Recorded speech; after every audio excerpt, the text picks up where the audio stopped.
My name is Dr. Hiroshi Tanaka, and for 23 years I was the most trusted physician in Japan's criminal underworld, operating secret medical facilities that saved the lives of Yakuza members while enabling some of the most brutal violence in modern organized crime history. I wasn't just a doctor who occasionally treated criminals. I was an integral part of the machine that kept Japan's most dangerous men alive, healthy, and ready to continue their reign of terror over legitimate society. My medical expertise became a weapon in their hands, my Hippocratic oath twisted into a tool of criminal enterprise, and my healing knowledge transformed into the foundation of a shadow healthcare system that operated completely outside the law. It began, innocently enough, in 1999,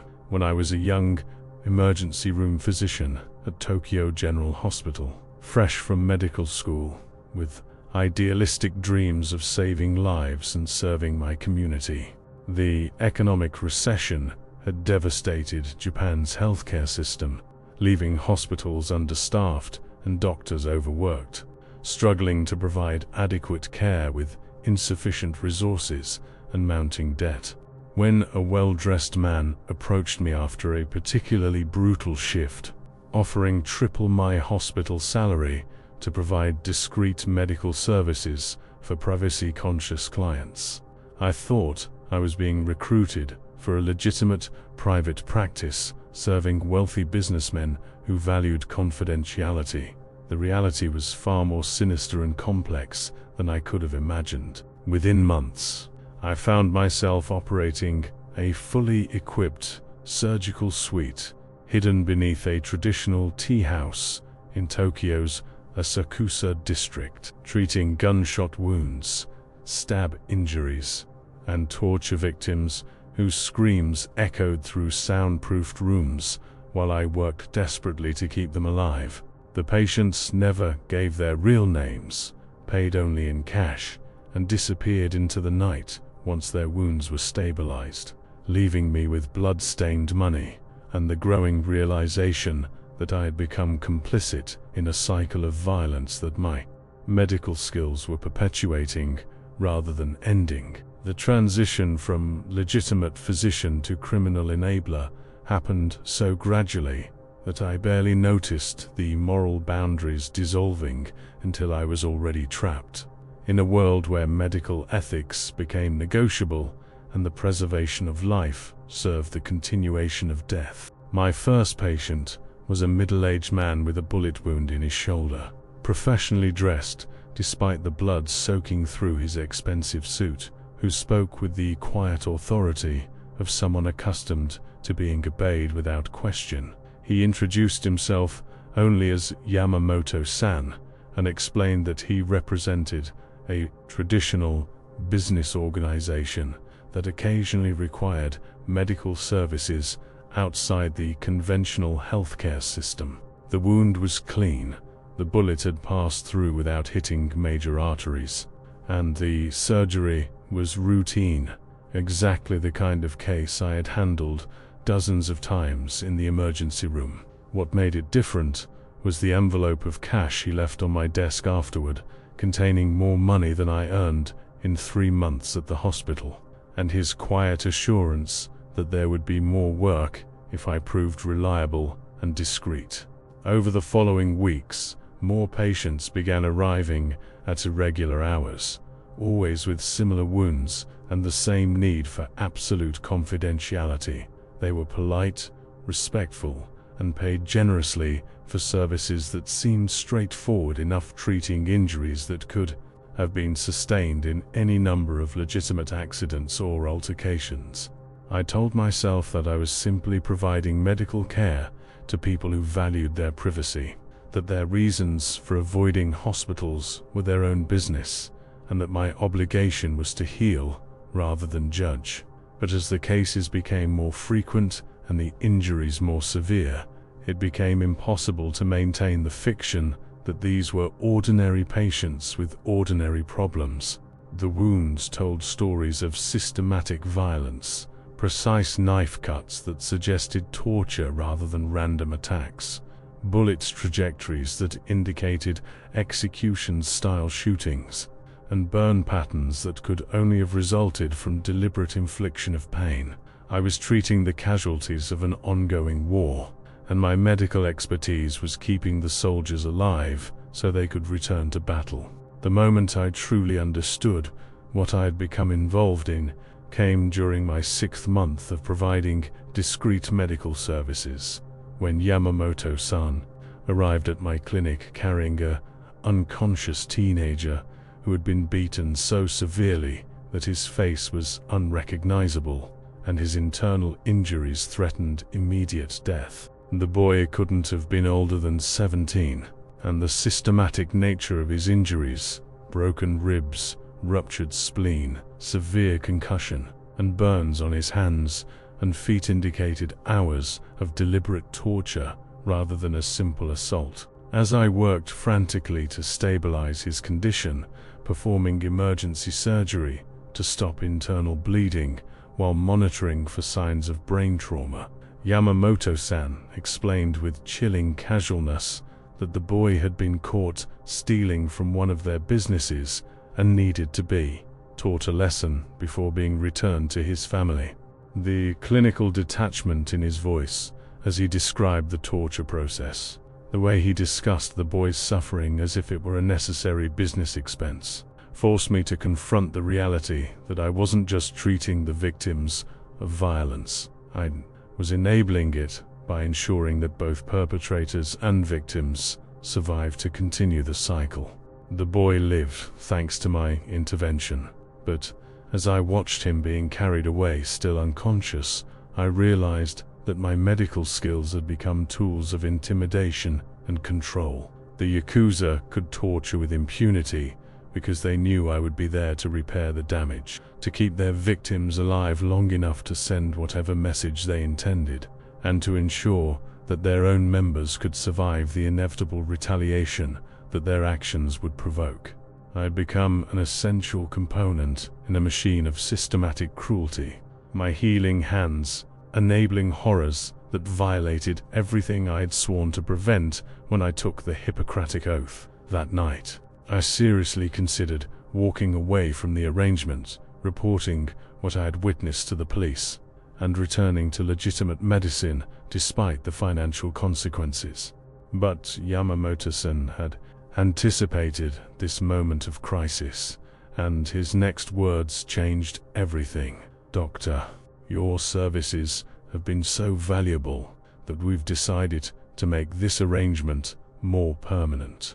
We've purchased the building where your clinic operates, and we've also taken care of your mother's medical bills at the care facility. We wouldn't want anything to disrupt such a beneficial relationship." The realization that I was no longer a voluntary participant, but a captive asset of the Yakuza organization hit me like a physical blow, transforming my understanding of the situation from a lucrative side business into a form of sophisticated slavery disguised as professional opportunity. My elderly mother had been suffering from Alzheimer's disease for 3 years, requiring expensive specialized care that consumed most of my hospital salary and left me drowning in debt despite my medical degree and professional status. The Yakuza had quietly investigated my personal circumstances,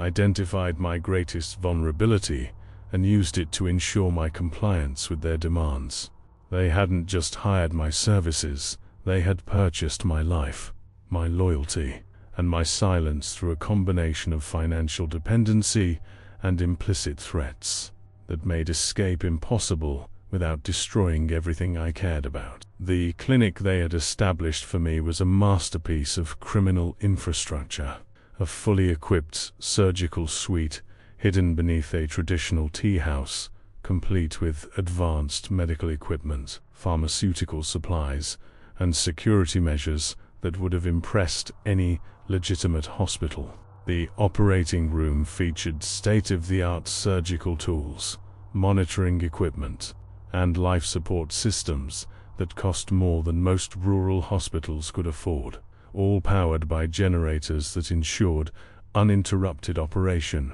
regardless of external circumstances. Adjacent rooms contained recovery beds, pharmaceutical storage, and even a small laboratory for blood work and diagnostic testing. The entire facility was soundproofed, climate-controlled, and designed to handle everything from routine wound care to complex surgical procedures without any connection to Japan's official healthcare system. Most importantly, it was completely invisible to law enforcement, regulatory agencies, and anyone else who might ask uncomfortable questions about the nature of the medical services being provided. The tea house above served as perfect camouflage, operating as a legitimate business that attracted tourists and locals while concealing the criminal medical facility below. The elderly woman who ran the tea service was actually a retired nurse who had been recruited to assist with patient care and maintain the facility's cover story. Her grandmother appearance hiding decades of experience treating trauma victims in war zones and disaster areas. As my role within the organization evolved from emergency physician to chief medical officer of their entire healthcare operation, I gained access to information that revealed the true scope of Yakuza influence over Japan's medical system and the systematic corruption that allowed criminal organizations to operate with virtual impunity. The network I had joined wasn't just a single clinic serving one group of criminals. It was part of a vast underground medical infrastructure that included dozens of facilities across Japan,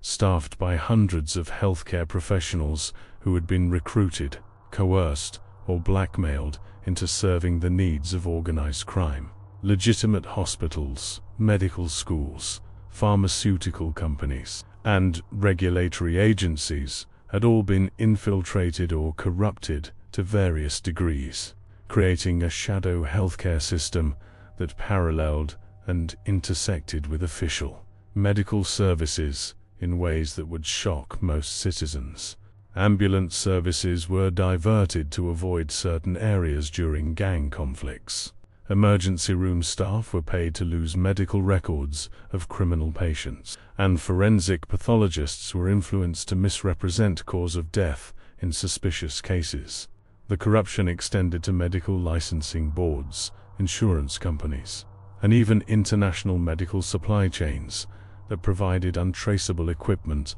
and pharmaceuticals for criminal operations. My position gave me insight into the organization's broader activities and the role that medical services played in enabling everything from human trafficking to international arms dealing. Injured human trafficking victims were treated at our facilities and returned to captivity. Weapons dealers received medical care for injuries sustained during illegal transactions, and international criminals used our services as a form of medical tourism that allowed them to receive treatment while avoiding law enforcement in their home countries. The most disturbing aspect was how the organization used medical knowledge as a weapon, developing new torture techniques that maximized pain while minimizing permanent damage, creating untraceable poisons for assassinations,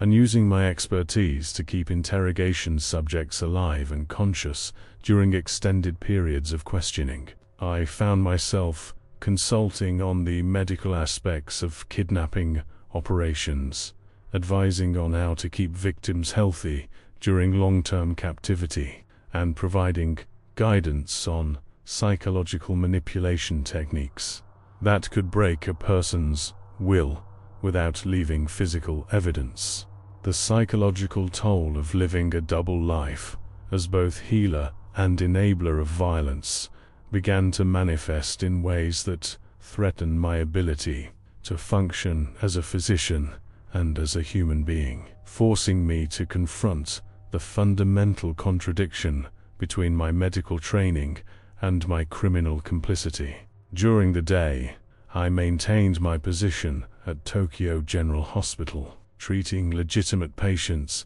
with the same skill and compassion that had originally drawn me to medicine. But every evening, I descended into the underground clinic where I used those same skills to perpetuate a cycle of violence and suffering that violated everything I'd been taught to value. The cognitive dissonance was overwhelming. I would spend my morning saving the life of a car accident victim, then spend my evening treating the man who had tortured that victim's brother for information about a rival gang's operations. I began experiencing severe insomnia, anxiety attacks, and episodes of dissociation where I felt disconnected from my own actions, as if I were watching someone else perform surgery while I observed from outside my own body. The stress manifested in physical symptoms that I recognized as classic signs of moral injury, the psychological damage that occurs when someone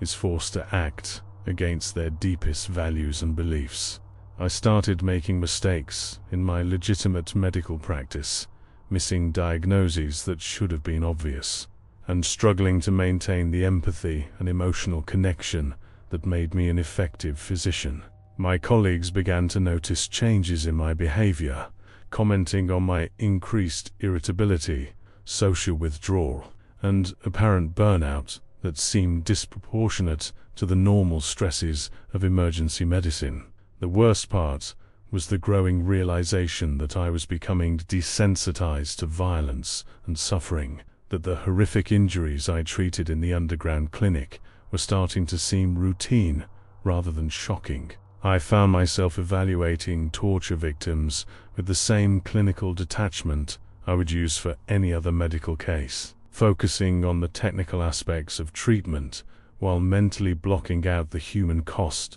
of the violence I was enabling. This emotional numbing was perhaps the most frightening development of all, because it represented the death of the compassionate healer I had once been, and the birth of something cold and calculating that I barely recognized as myself. The turning point in my relationship with the organization came when I was ordered to participate directly in an interrogation session, moving beyond my role as a physician, treating the aftermath of violence, to becoming an active participant in the infliction of suffering. The subject was a rival gang member who had been captured during a territorial dispute, and my medical expertise was needed to ensure that he remained conscious and responsive. During extended questioning about his organization's activities and plans, the session took place in a specially designed room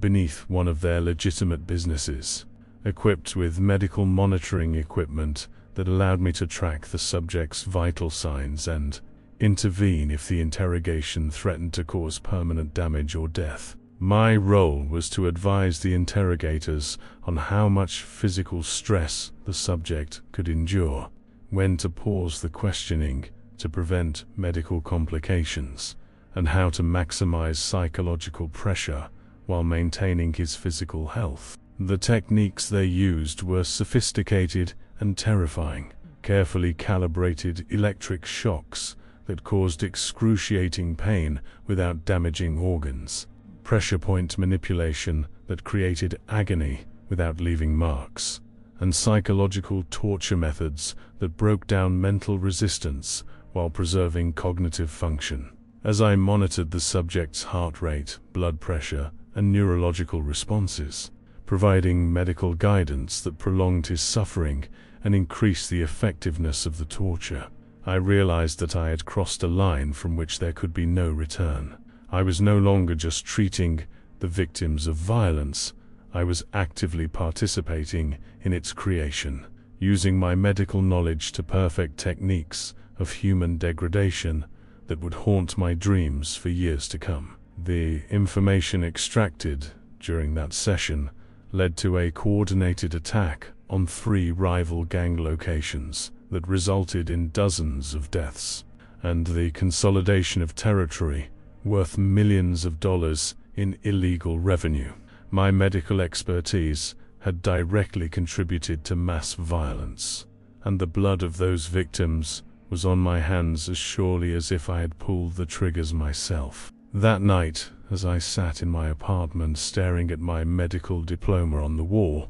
I understood that I had become everything I had once sworn to oppose: a person who used healing knowledge to cause harm, who violated the trust placed in physicians by society, and who had allowed fear and greed to transform me into an instrument of evil. The decision to begin secretly documenting the organization's medical operations was born from a desperate need to find some way to atone for my complicity in their crimes, while still trapped within a system that made direct resistance impossible. I knew that any attempt to simply walk away or report their activities to authorities would result in my death and potentially harm to my mother, but I also knew that I couldn't continue to participate in their violence without taking some action to eventually bring them to justice. I began by making copies of medical records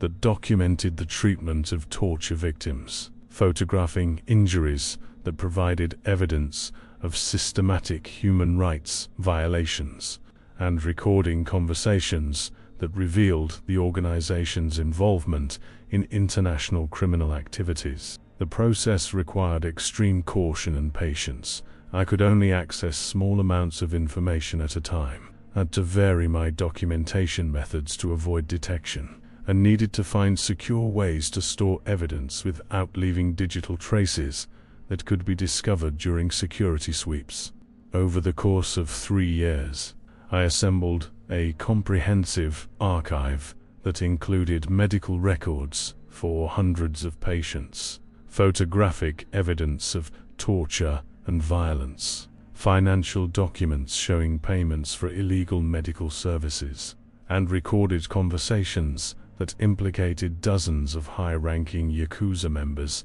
in serious crimes. The archive grew to include detailed documentation of the organization's medical infrastructure, lists of corrupted healthcare professionals, evidence of pharmaceutical trafficking, and proof of the systematic use of medical knowledge to enhance torture and interrogation techniques. But collecting evidence was only the first step. They also needed to find a way to use it effectively while protecting myself and my mother from retaliation. I couldn't simply turn the information over to Japanese law enforcement, knowing that the organization had cultivated relationships with corrupt officials who might warn them about any investigation. Instead, I began reaching out to international human rights organizations, medical ethics boards, and investigative journalists who had the resources and independence necessary to act on the information I had gathered. The challenge was establishing contact with these organizations without alerting the Yakuza to my activities, requiring me to use encrypted communications, anonymous email accounts, and carefully planned meetings in public locations where surveillance would be difficult. Complexity of planning my escape from the Yakuza's medical empire required the same meticulous attention to detail that I applied to complex surgical procedures, but with the added challenge of operating under constant surveillance while maintaining the appearance of absolute loyalty to the organization. I knew that any sudden change in my behavior or routine would trigger suspicion, so I had to gradually implement my exit strategy over several years while continuing to provide medical services with the same efficiency and dedication that had made me valuable to them. The first step was establishing secure communication channels with potential allies outside Japan who could help me when the time came to defect. I made contact with physicians at Doctors Without Borders, human rights investigators at the United Nations, and medical ethics experts at international organizations who specialized in exposing healthcare-related war crimes and human rights violations. These initial communications served multiple purposes. They verified the authenticity and value of the evidence I had collected, established my credibility as a potential whistleblower, and began the process of negotiating the terms of my eventual defection and the protection that would be necessary for both myself and my mother. The international medical community was extremely interested in what I had to offer. The systematic corruption of healthcare systems by organized crime was a global problem that extended far beyond Japan's borders, and my documentation provided unprecedented insight into how criminal organizations exploit medical knowledge and infrastructure for illegal purposes. While these negotiations continued in secret, I also began the delicate process of extracting myself from the most sensitive aspects of my work without arousing suspicion. I gradually delegated responsibilities to other medical professionals within the organization, claiming that I wanted to focus on developing new treatment protocols and training programs rather than day-to-day patient care. I started taking more frequent trips to medical conferences and continuing education programs,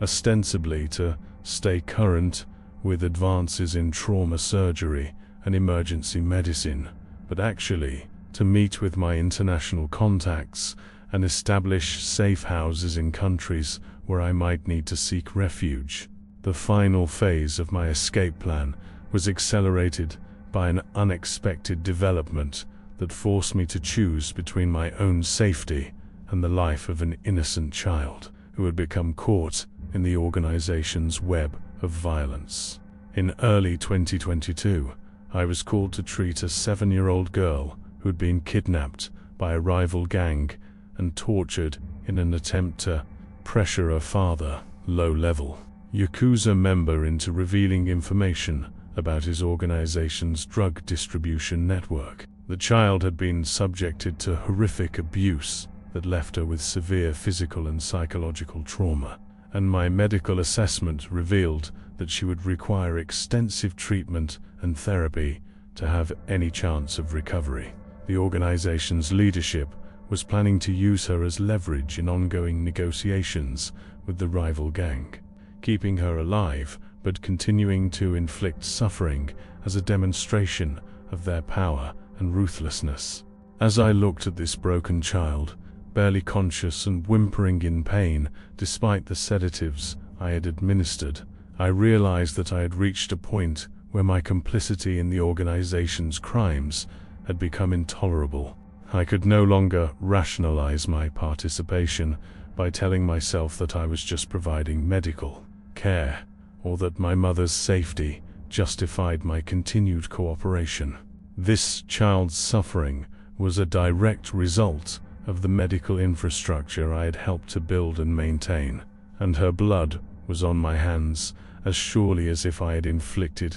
the torture myself. That night, I made the decision to accelerate my escape timeline and take action that would expose the organization's activities, even if it meant sacrificing my own safety and potentially my mother's life. I contacted my international allies and informed them that I was ready to defect immediately, providing them with the location of the underground medical facility and detailed information about the organization's leadership structure. I also made arrangements to ensure that the kidnapped child would receive proper medical care and psychological support, even if it meant revealing my role in the organization's medical operations. The extraction plan called for me to disappear during a routine medical supply run, where I would be taken into protective custody by international law enforcement agents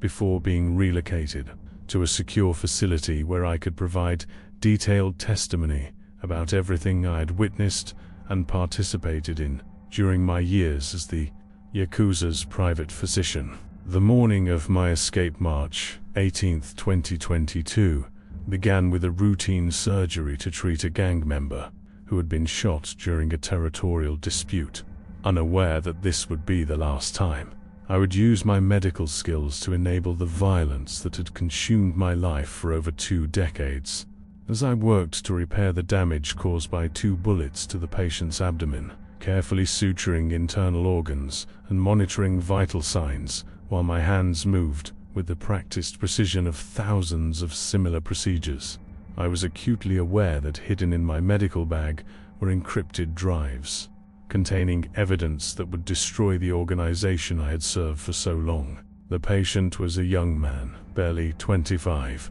whose body bore the scars of multiple previous gunshot wounds and knife attacks, a walking testament to the cycle of violence that my medical expertise had helped to perpetuate. As I stabilized his condition and prepared him for transport to one of our recovery facilities, I felt a mixture of professional satisfaction at saving his life and a moral revulsion at the knowledge that he would likely return to the streets to continue the same violent activities that had brought him to my operating table. After completing the surgery, I returned to my office to gather the materials I would need from what was supposedly a routine trip to purchase medical supplies from a black market dealer in Osaka. The organization had no reason to suspect that this trip was anything other than a normal business transaction. I had made similar journeys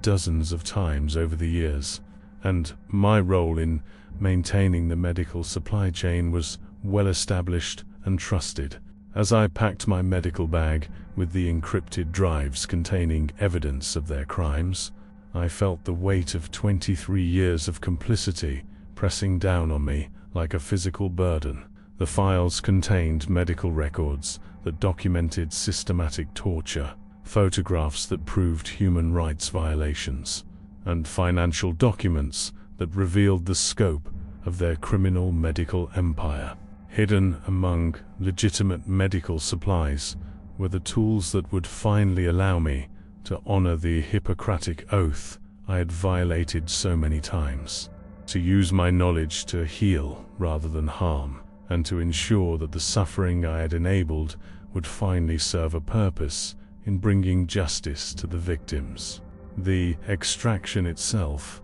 unfolded flawlessly, a testament to months of careful planning and coordination between international law enforcement agencies, human rights organizations, and medical ethics boards who understood the global significance of the evidence I was providing about the systematic corruption of healthcare systems by organized crime. I boarded the bullet train to Osaka without incident, maintaining the casual demeanor of a physician traveling for routine business, while internally counting down the minutes until I would be safely in protective custody. The 3-hour journey felt like an eternity, every moment bringing the possibility that my absence had been discovered and that Yakuza agents might be waiting for me at Osaka station. But when I arrived and made my way through the crowded terminal, the predetermined signal from my international contact, a woman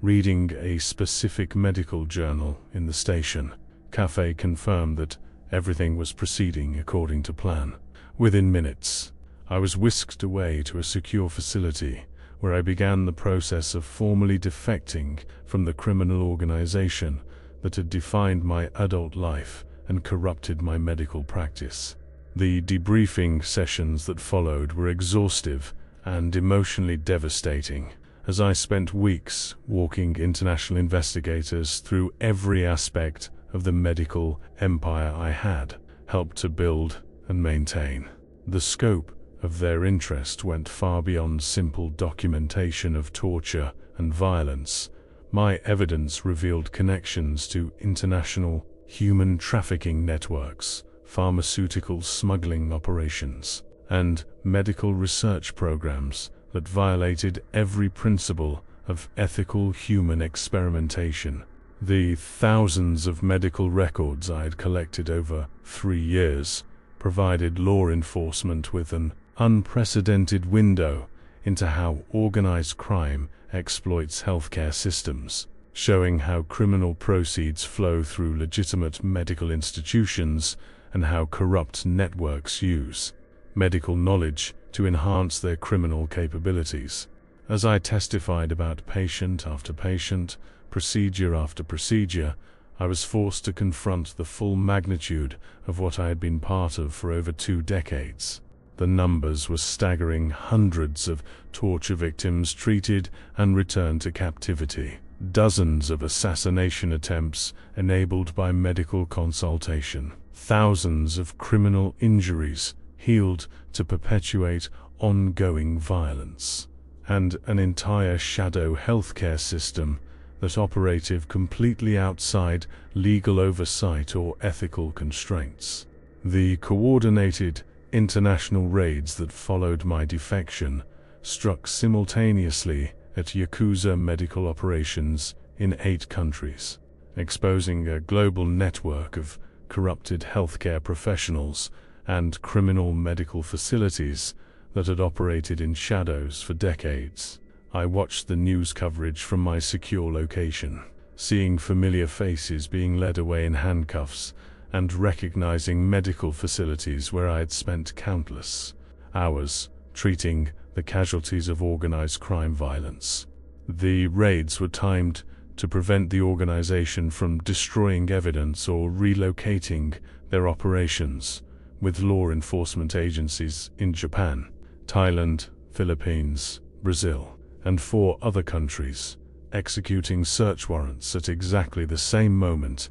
to maximize the element of surprise. The evidence I had provided proved to be even more valuable than investigators had hoped. My detailed documentation of medical procedures and patient records allowed them to trace criminal activities across multiple jurisdictions, revealing the true extent of the Yakuza's infiltration into international healthcare systems. Within 72 hours, over 150 arrests had been made, including several high-ranking members of the Yakuza Medical Division and dozens of corrupt healthcare professionals who had facilitated their operations in legitimate hospitals and clinics. The medical impact was devastating for the organization. Not only were their treatment capabilities severely compromised, but their ability to conduct future operations was hampered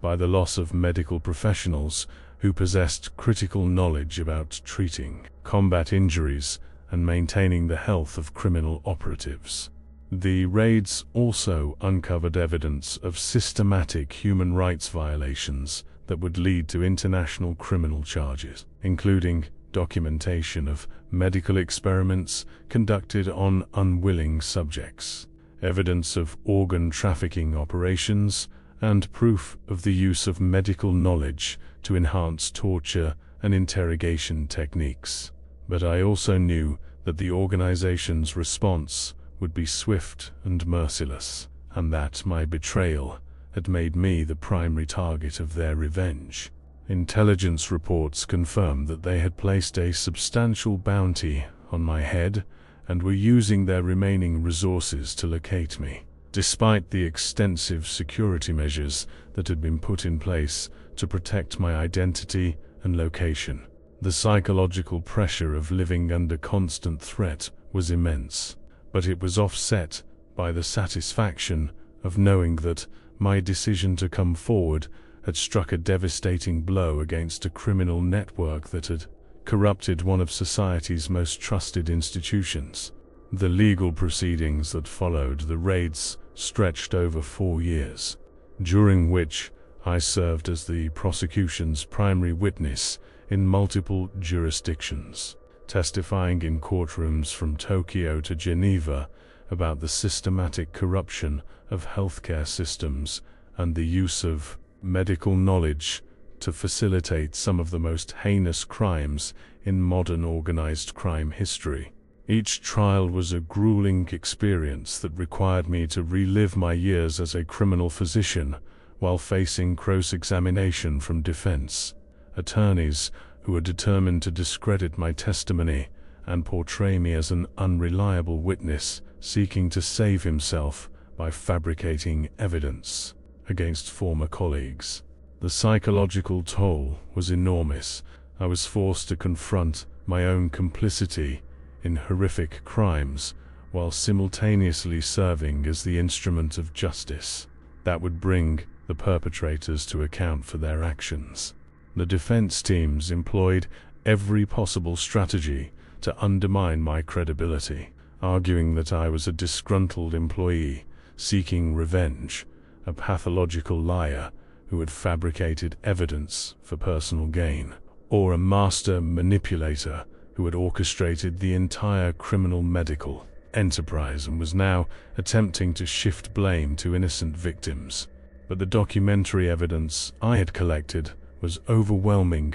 and irrefutable. Thousands of medical records, photographs, and financial documents that painted a complete picture of how the organization operated and left no room for doubt about the guilt of the defendants. The medical records alone told a story of systematic brutality that shocked even experienced prosecutors and judges. Detailed documentation of torture sessions, evidence of medical experiments conducted without consent, and proof of the deliberate use of healthcare knowledge to maximize suffering while minimizing the risk of death. One by one, the trials resulted in convictions that would effectively dismantle the Yakuza's medical infrastructure and send its leadership to prison for decades. The sentences were severe life imprisonment for the top medical coordinators, 25 to 40-year terms for physicians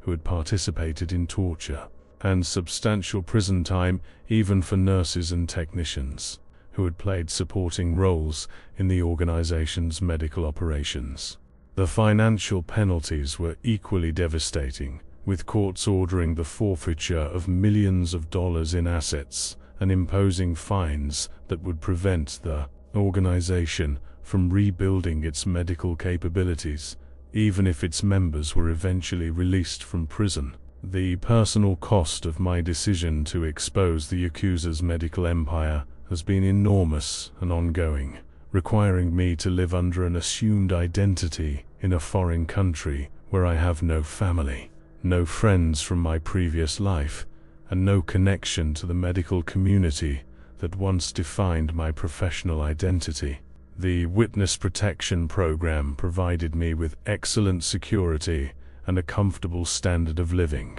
but it couldn't replace the sense of purpose and professional fulfillment that I had derived from practicing medicine. Even in its corrupted form, I was given a new name, a fabricated personal history, and extensive training in how to maintain my cover identity. But I could never escape the knowledge that my real life as a physician had ended. The moment I walked away from that underground clinic and boarded the train to Osaka, the psychological adjustment was far more difficult than I had anticipated. I found myself grieving not just for the life I had lost, but for the physician I had been before I became entangled in the criminal world. The young doctor who had graduated from medical school with dreams of healing and helping others seemed like a stranger to me now, someone whose idealism and compassion had been systematically destroyed by decades of moral compromise and criminal complicity.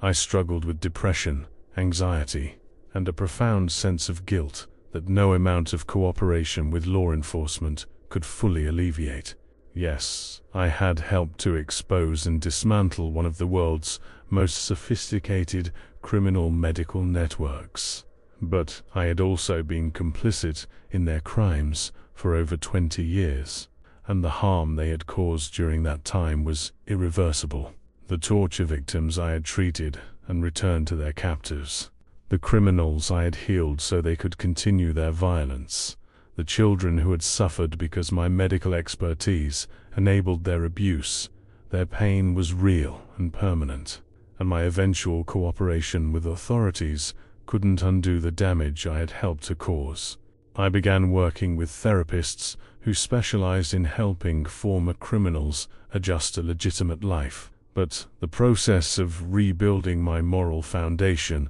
and learning to live with my past was slow and painful. The most challenging aspect was accepting that I would never be able to practice medicine again. The profession I had loved and dedicated my life to was forever closed to me because of the choices I had made. 5 years after my escape from the Yakuza's medical empire, I have built a new life that focuses on using my knowledge to combat the very crimes I once facilitated, working as a consultant for international human rights organizations and medical ethics boards that am struggling to identify and prevent the corruption of healthcare systems by criminal organizations. The irony is not lost on me. I am now paid to design systems that would have detected and prevented the medical crimes I once committed, using my intimate knowledge of criminal medical methods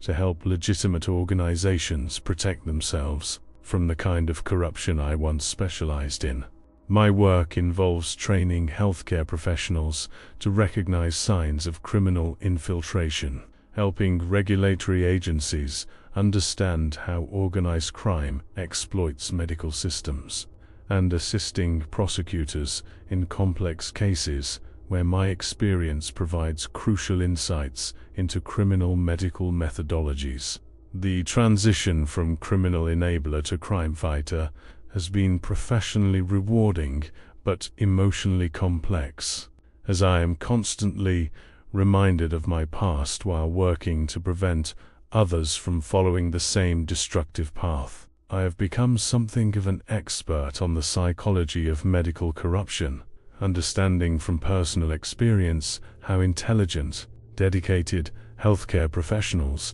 can gradually become complicit in criminal activities through a series of small compromises that seem individually justifiable but collectively lead to moral catastrophe. This insight has proven valuable in developing prevention programs that target the recruitment methods used by criminal organizations to corrupt medical professionals. I work with medical schools to educate future physicians about the ethical challenges they may face and the warning signs of criminal recruitment, help professional medical associations develop guidelines to make it harder for criminals to exploit their members, and assist law enforcement agencies in understanding how to approach potential cooperating witnesses who may be trapped in criminal organizations against their better judgment. The work is meaningful and important, but it also serves as a constant reminder of the choices I made and the harm I caused during my years as a criminal physician. Every case I work on, every corruption scheme I help to uncover, every criminal I help to prosecute brings back memories of my own complicity in similar activities and forces me to confront the lasting consequences of my moral failures. The most challenging aspect of my new life has been learning to form genuine relationships with people who know nothing about my criminal past, while constantly managing the fear that my true identity might be discovered and put both myself and anyone close to me in danger. The Yakuza medical network may have been severely damaged by the prosecutions that followed my defection, but organized crime groups have long memories and substantial resources for revenge, and I know that there are still people searching for me who would not hesitate to kill me if they discovered my location. This knowledge affects every aspect of my daily life. I avoid social media, change my routines regularly, and maintain a level of vigilance that makes spontaneous friendships and romantic relationships extremely difficult. I have learned to live with loneliness as a necessary price for safety, but the isolation is sometimes overwhelming, especially during holidays and special occasions when I am reminded of the family and professional connections I can never reclaim. The Witness Protection Program provides excellent security, but it cannot provide the human warmth and belonging that are essential for psychological well-being. I have attempted to build new relationships based on my assumed identity, but the constant need to maintain my cover story creates a barrier to genuine intimacy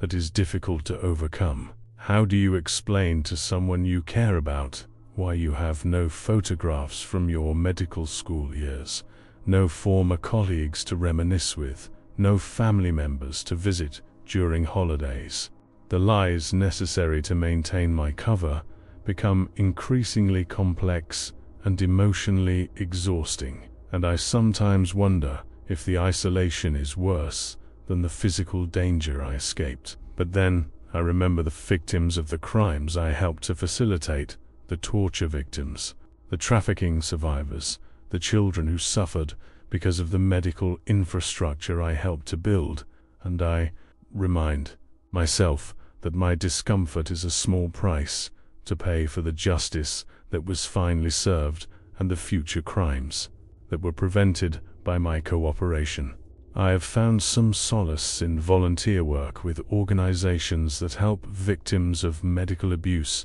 and human trafficking, though I can never reveal the personal experience that drives my commitment to their cause. The global impact of the evidence I provided has extended far beyond the prosecution of the Yakuza medical network, leading to fundamental changes in how international law enforcement agencies approach healthcare-related crimes and how medical institutions implement safeguards against criminal infiltration. The detailed documentation I collected revealed patterns and methodologies that were previously unknown to investigators, showing how criminal organizations exploit specific vulnerabilities in healthcare systems and how they adapt their operations to evade detection by traditional oversight mechanisms. This intelligence has been used to develop new investigative techniques,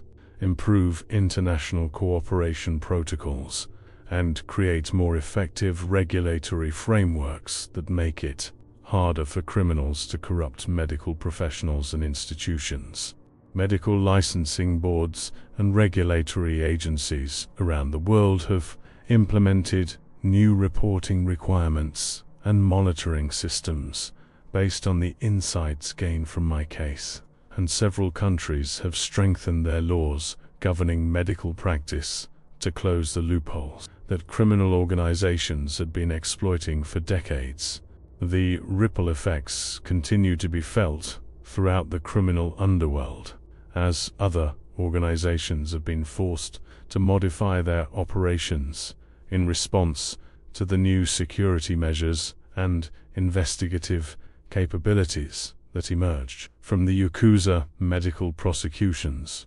Intelligence reports suggest that my defection has made criminal organizations more paranoid about insider threats within their medical operations, leading them to implement more stringent security measures that actually make their operations less efficient and more vulnerable to detection. The psychological impact on criminal leadership has been significant. Someone as trusted and valuable as I was could turn against the organization. Then no medical professional could be considered completely reliable, creating an atmosphere of suspicion and mistrust that undermines the cooperation these groups depend on for their survival. This paranoia has led to internal conflicts and power struggles within several major criminal organizations, as leaders become increasingly suspicious of their medical staff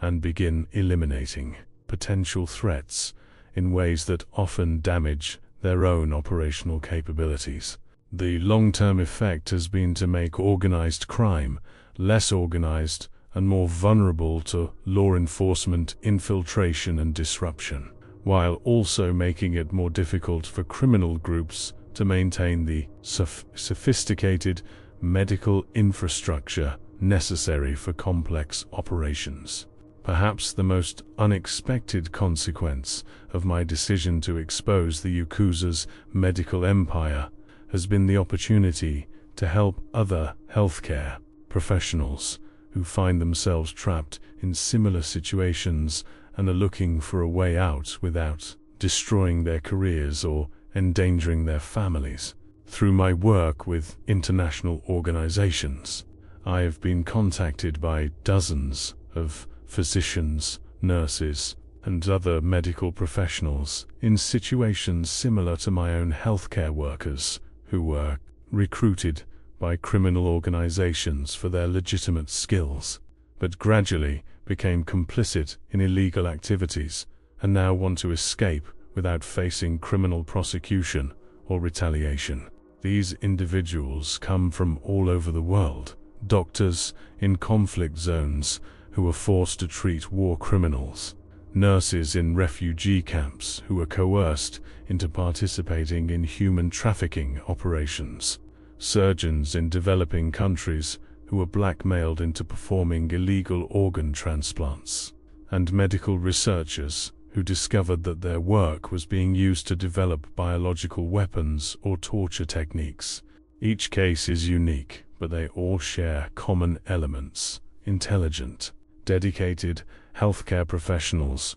who made compromises they thought they could control, who gradually became more deeply involved in criminal activities than they ever intended, and who now face the terrifying choice between continued complicity and the enormous risks associated with cooperation with law enforcement. I have become an informal counselor, an advisor for these potential defectors, helping them understand their options, evaluate the risks and benefits of cooperation, and develop strategies for safely extracting themselves from criminal organizations while providing valuable intelligence to authorities. The work is deeply personal for me, as I see reflections of my own journey in their stories and understand the psychological and practical challenges they face in ways that traditional law enforcement officers cannot. I help them navigate the complex process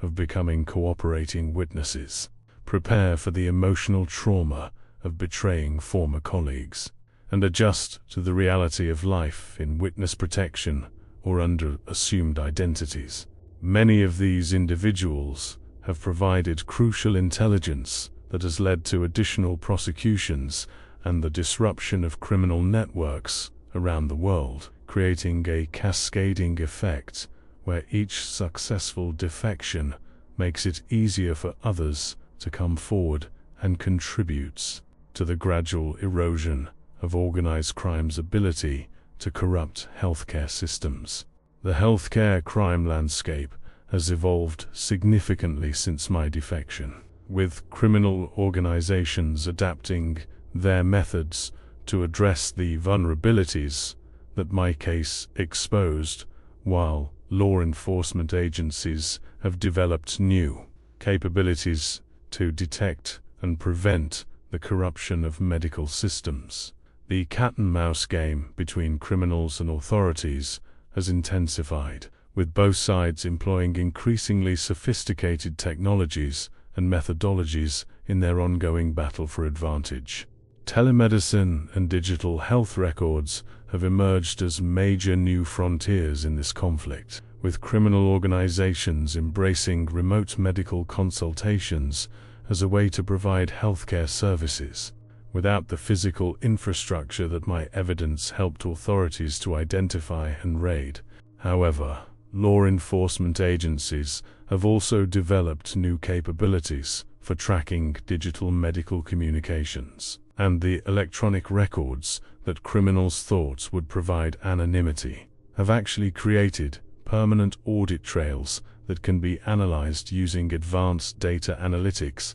and artificial intelligence. The result has been a series of major prosecutions targeting criminal telemedicine networks that demonstrated that digital healthcare is not the safe haven for criminal medical operations that many organizations had hoped it would be. Meanwhile, traditional criminal medical operations have become more compartmentalized and security conscious, with criminal organizations implementing cellular structures that limit the amount of information any single medical professional can access, a direct response to the comprehensive intelligence that my defection provided to authorities. These new security measures make criminal medical networks more resilient to individual defections, but they also make their operations less efficient and more vulnerable to systematic law enforcement infiltration. The overall trend has been towards smaller, more specialized criminal medical operations that focus on specific types of services rather than the large, comprehensive medical networks like the one I was part of that dominated the landscape when I was active. This fragmentation has made it more difficult for any single criminal group to achieve the kind of systematic influence over healthcare systems that the Yakuza once wielded, but it has also created new challenges for law enforcement agencies that must now track and investigate dozens of smaller networks, rather than focusing on a few major organizations. The psychological journey of rebuilding my identity and moral foundation after over 2 decades as a criminal physician has been far more complex and ongoing than I anticipated when I first decided to cooperate with law enforcement. The process of confronting my own complicity in horrific crimes while simultaneously working to combat similar activities has required me to develop a nuanced understanding of guilt, responsibility, and redemption that goes far beyond simple legal concepts of right and wrong. I have had to learn to live with the knowledge that I cannot undo the harm I helped to cause, while finding ways to channel my expertise and experience into activities that serve the greater good and help prevent future victims from suffering similar harm. This psychological balancing act is exhausting and sometimes overwhelming, but it has also led to insights about human nature and moral decision-making that have proven valuable in my work with other potential defectors and in my contributions to law enforcement training programs. I have come to understand that most people who become involved in criminal medical activities are not inherently evil, but rather individuals who make a series of small compromises that gradually erode their moral boundaries until they find themselves complicit in activities they would have found abhorrent in their earlier careers. This understanding has made me more effective at identifying potential cooperating witnesses and helping them navigate the complex process of extracting themselves from criminal organizations. It has also informed my work on prevention programs that target the recruitment methods used by criminal organizations to corrupt healthcare professionals. The key insight is that criminal recruitment is often a gradual process that exploits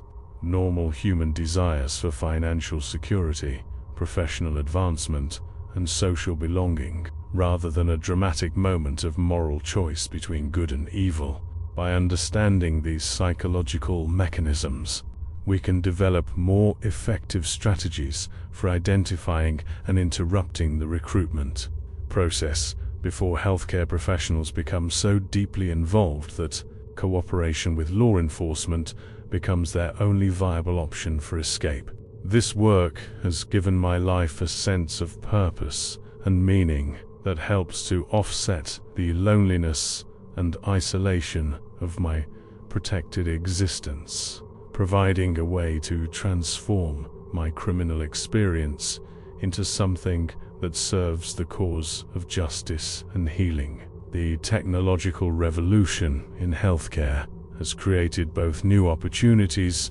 and new challenges for combating medical crimes, requiring constant adaptation of the methods and systems that I help to develop based on my experience with traditional criminal medical operations. Artificial intelligence and machine learning algorithms have dramatically improved the ability of regulatory agencies to detect suspicious patterns in medical practice, but criminal organizations have also begun using similar technologies to optimize their medical operations and evade detection. The result is an escalating technological arms race, where both sides are constantly developing new capabilities and countermeasures in response to their opponents' innovations. Electronic health records and digital medical communications have fundamentally altered the landscape of medical crime, creating new possibilities for both criminal exploitation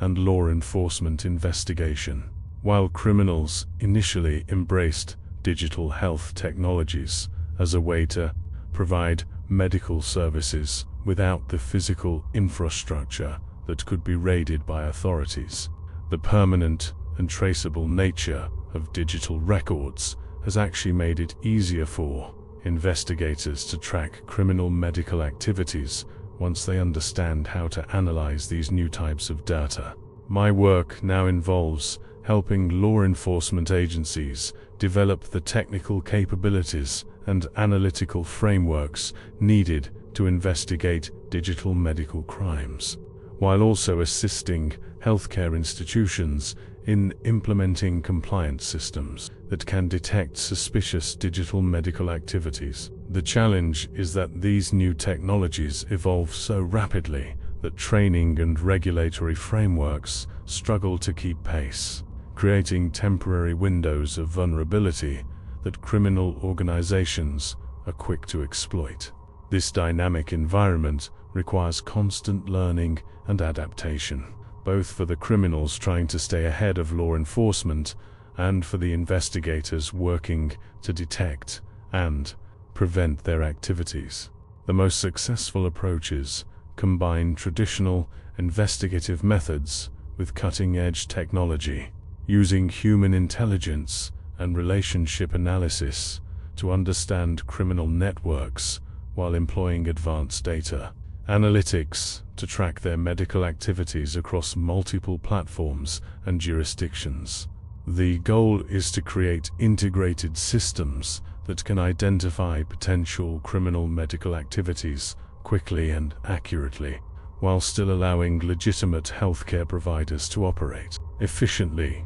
without unnecessary regulatory burdens or compliance costs. 10 years after my escape from the Yakuza's medical empire, I can see the long-term impact of my decision to cooperate with law enforcement, not just in terms of the specific prosecutions and asset forfeitures that resulted from my testimony, but in the broader changes to how healthcare systems protect themselves against criminal infiltration and how society responds to medical crimes. The comprehensive intelligence I provided has been used to develop new theoretical frameworks for understanding the corruption of healthcare systems as a form of institutional capture that undermines public trust in medical institutions and threatens the fundamental principles of medical ethics. This academic research has informed policy discussions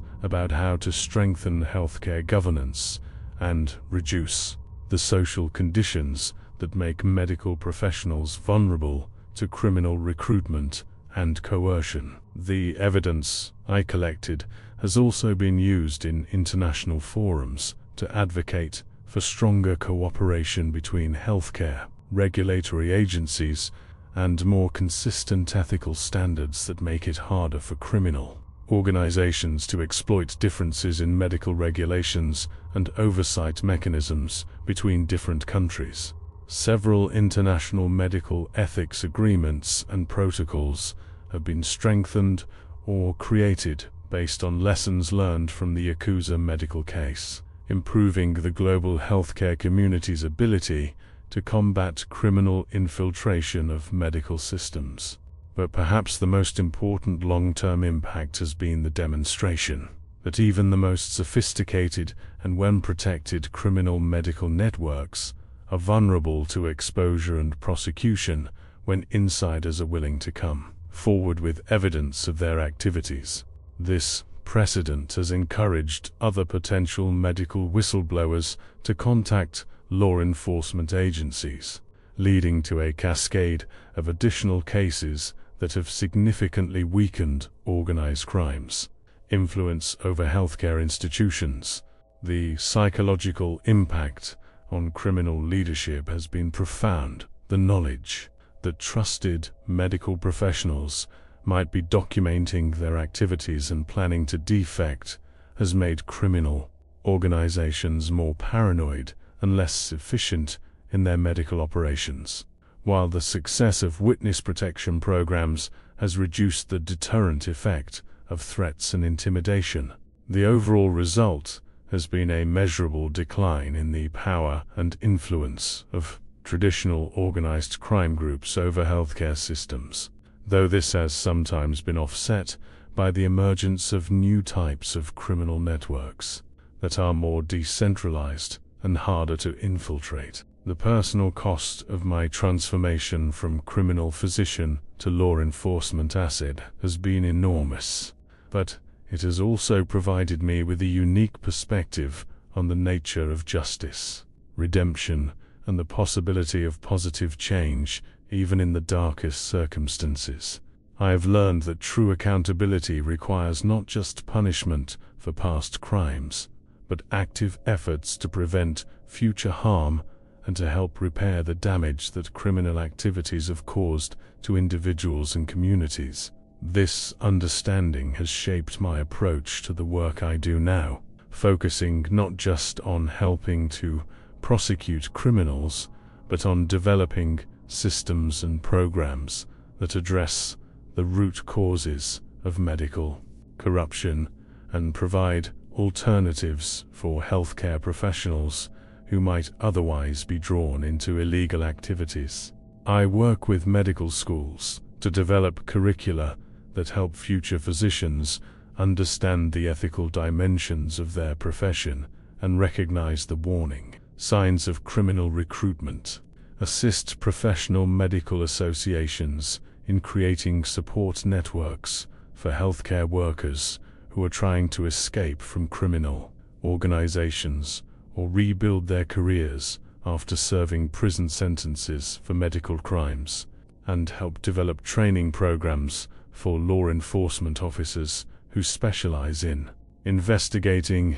healthcare-related crimes. Most importantly, I try to use my story as an example of how people can change direction even after making terrible choices, demonstrating that redemption is possible for those who are willing to accept responsibility for their actions and work to make amends for the harm they have caused. This message is particularly important for young healthcare professionals who may be facing the same kinds of pressures and temptations I confronted as a young physician. The pressure to prioritize financial gain over patient welfare, the temptation to compromise ethical standards for personal advancement, and the gradual erosion of moral boundaries that can lead even well-intentioned medical professionals into criminal complicity. My experience shows that the apparent benefits of criminal involvement are ultimately illusory, while the costs, both personal and professional, are real and lasting. But it also shows that it is never too late to choose a different path, even for someone who has been deeply involved in criminal activities for many years. The key is having the courage to acknowledge past mistakes, accept the risks associated with change, and commit to using whatever skills and knowledge you have acquired in service of legitimate healing rather than criminal enterprises. The evolution of my relationship with my own past has been one of the most challenging aspects of building a new life after escaping from the Yakuza's medical empire. For many years I struggled with shame and self-hatred over my role in facilitating horrific crimes, unable to reconcile the person I had become with the values I thought I held and the healing mission I had originally planned to pursue in medicine. The weight of knowing that my medical expertise had enabled torture, human trafficking, and systematic violence was crushing, and I often wondered whether my eventual cooperation with law enforcement was motivated by genuine remorse or simply by self-preservation and a desire to escape the consequences of my choices. Working with therapists who specialized in helping former criminals adjust to legitimate life, I gradually learned to develop a more nuanced understanding of guilt and responsibility that allowed me to acknowledge my complicity in harmful activities while also recognizing my capacity for positive change and moral growth. This process required me to confront uncomfortable truths about my own character and motivations, including the recognition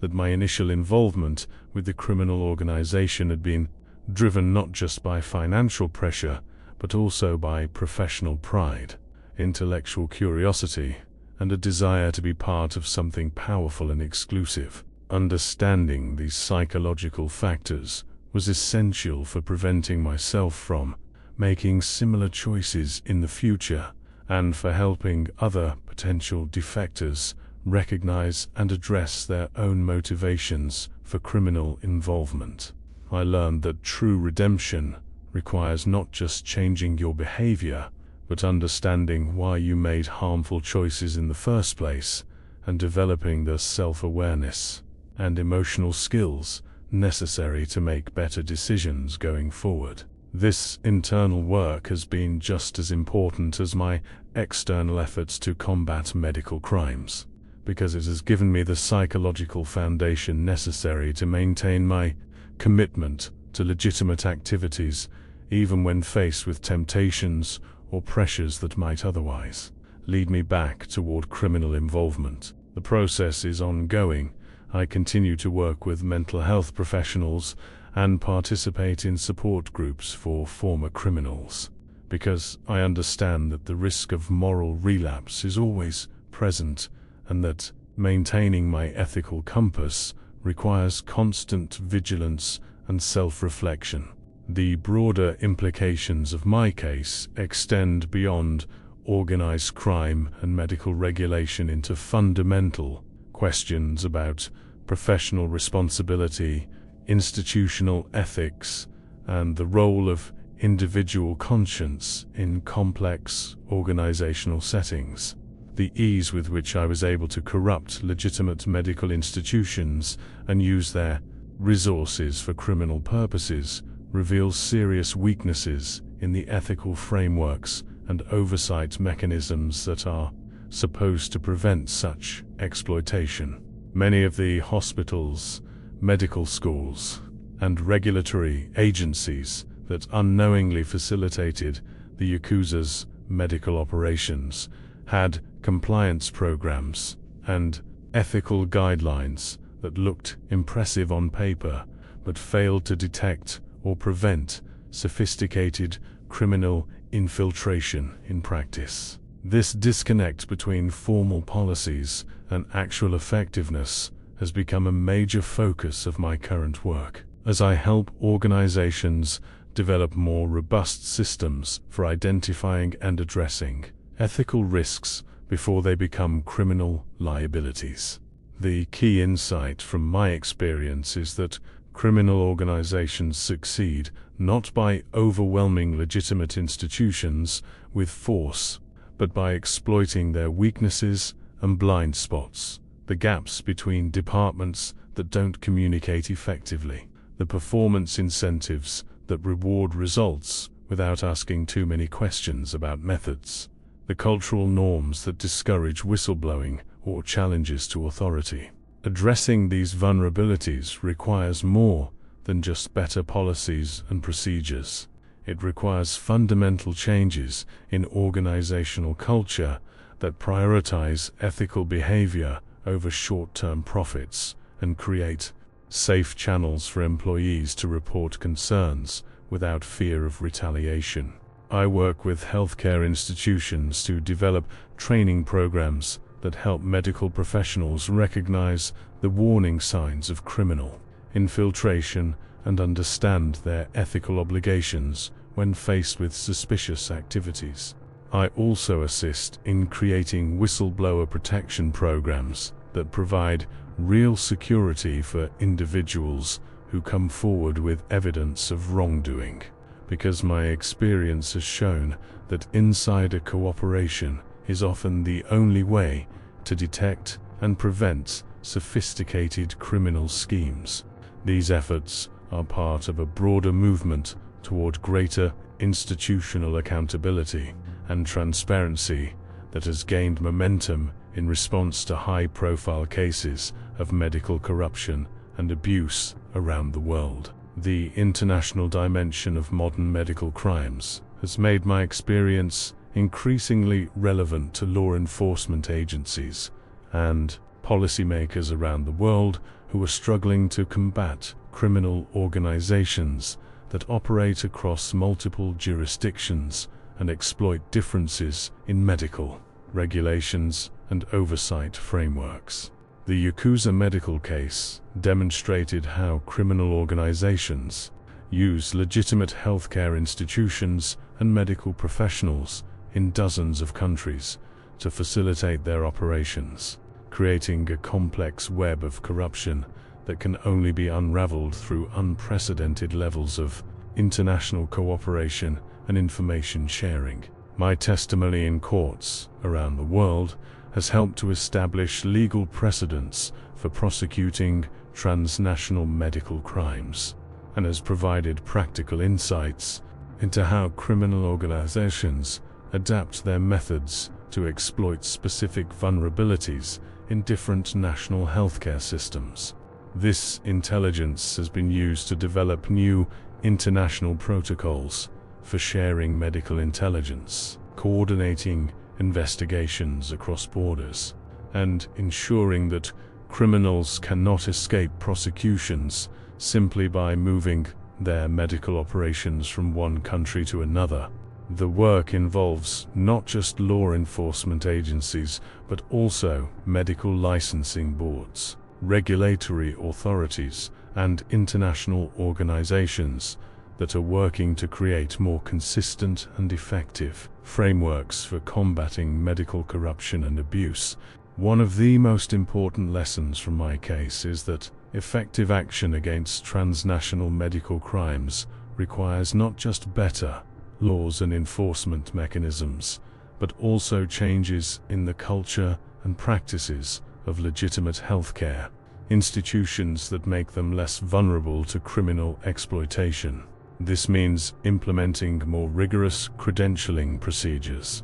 developing better systems for detecting suspicious medical activities, and creating stronger incentives for compliance with medical ethics and regulatory standards. It also means addressing the competitive pressures and profit motives that sometimes lead legitimate healthcare providers to ask fewer questions than they should about the sources of funding or the purposes of medical procedures. The goal is to create a global healthcare system that is more transparent, more accountable, and more resistant to criminal infiltration, while still maintaining the efficiency and innovation that are essential for legitimate medical practice. The personal relationships I have been able to build in my new life have been shaped by the constant tension between my desire for genuine human connection and the security requirements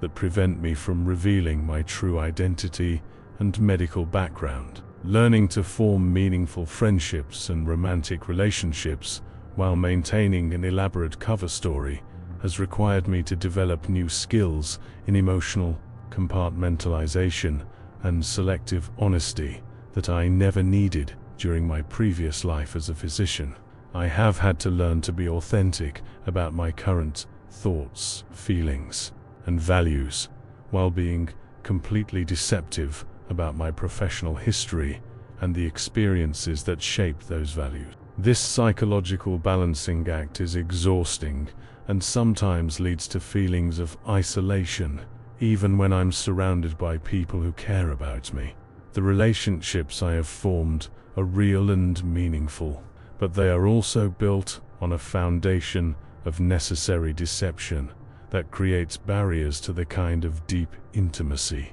that comes from sharing your complete self with another person. I have found ways to work around these limitations by focusing on present moment connections and shared activities, rather than dwelling on past experiences, and by being as honest as possible about my current beliefs and aspirations, even when I cannot explain how I developed them. Some of my closest relationships are with other individuals in witness protection or similar situations. People who understand the challenges of building a new identity while carrying the weight of a hidden past. These connections have been invaluable for my psychological well-being, providing a sense of community and understanding that would be impossible to find among people who have never faced similar challenges. I've also found meaning in mentoring young healthcare professionals who are just beginning their careers,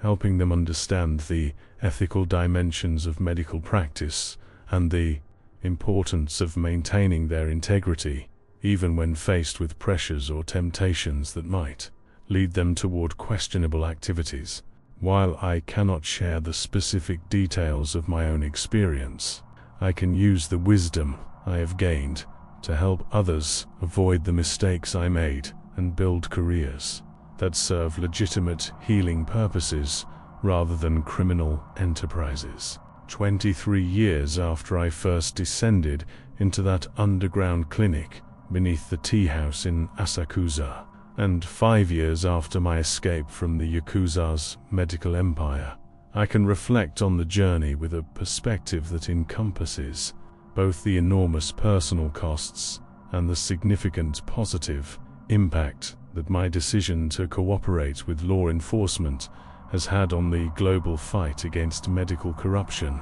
and organized crime. The life I have built in witness protection is comfortable and meaningful, but it will never fully compensate for the relationships, professional identity, and sense of purpose that I sacrificed when I chose to expose the criminal organization that it corrupted my medical practice and consumed my soul. The loneliness and isolation are permanent features of my existence, prices I will continue to pay for the rest of my life in exchange for the knowledge that I helped to prevent countless future victims from suffering at the hands of sophisticated criminal medical networks. But I have also found unexpected sources of satisfaction and purpose in my work as a consultant and educator, using my unique expertise to help others understand and combat the medical crimes that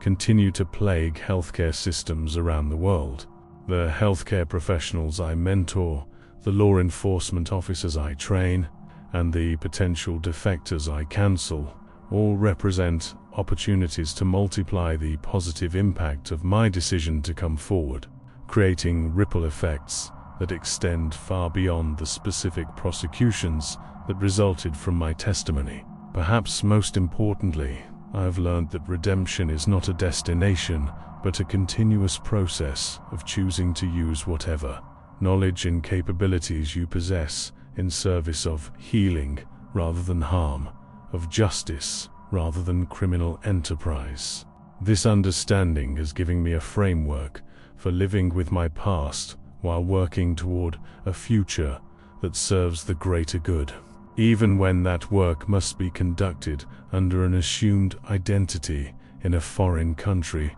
far from everything I once called home. The story I have shared with you today is not just about organized crime or medical corruption, but about the fundamental human capacity for change and the possibility of finding meaning and purpose even in the most difficult circumstances. If my experience can help even one healthcare professional recognize the warning signs of criminal recruitment, resist the temptations of easy money, or find the courage to come forward with evidence of medical wrongdoing, then the sacrifices I have made will have been worthwhile. If this story has resonated with you, if it has made you think about the ethical challenges that healthcare professionals face in today's complex world, then I ask you to take action that could help prevent others from making the same mistakes I made and protect the integrity of medical institutions that society depends on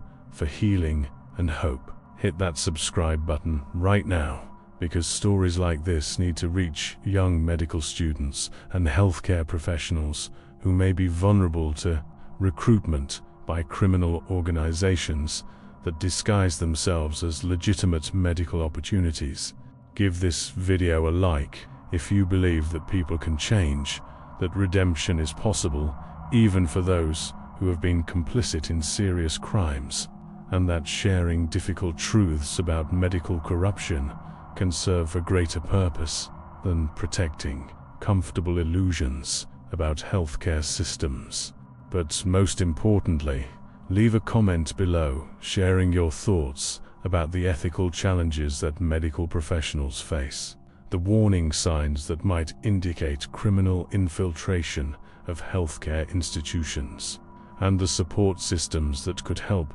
healthcare workers resist or escape from criminal organizations. Your voice matters in this conversation, because the fight against medical corruption requires not just law enforcement action but also professional awareness and individual courage to recognize and report suspicious medical activities. Share this story with others who work in healthcare or any field where they might encounter medical organizations that operate with unusual secrecy, demand unquestioning loyalty, or ask them to compromise their professional ethics for financial gain. Help create a culture where asking questions about the purposes of medical procedures and the sources of medical funding is seen as professional responsibility rather than unwelcome skepticism. Together, we can build a more transparent and accountable healthcare system that serves legitimate healing purposes rather than criminal enterprises, where young medical professionals understand both the temptations they may face and the resources available to help them make ethical choices, even under pressure. The medical empire I helped to build and ultimately destroy was sustained by the silence and complicity of countless healthcare professionals who chose not to ask difficult questions or challenge suspicious medical activities. By sharing this story and encouraging others to speak up when they encounter potential medical wrongdoing, we can ensure that future criminal organizations will find it much harder to exploit healthcare institutions and corrupt honest medical professionals. Make your voice part of the solution to protecting the sacred trust between healers and those who need healing.